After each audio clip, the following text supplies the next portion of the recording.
Hello and नमस्कार मु प्रियंका आपण मानक स्वागत करुच्ची मोर आज नुआ मिनी ब्लॉग को जागर दिन सकाळु सकाळु बाहरी पड़ू आम गोटे चैलेंज रे कि दिन सारा आम द्वारा जिते पॉसिबल हम सब शिव मंदिर गुड़ाक बुली बुली ठाकुर को दर्शन करूँ।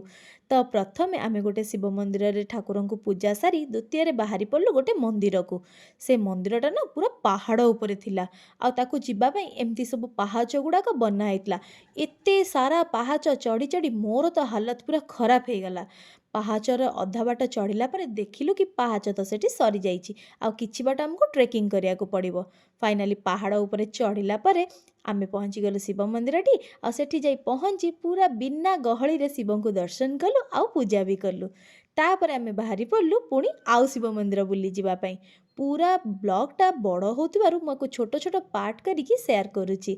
आपण लास्ट को कमेंट करी बतेबे मु केतेटा शिव मंदिर दिन भितर बुलिली।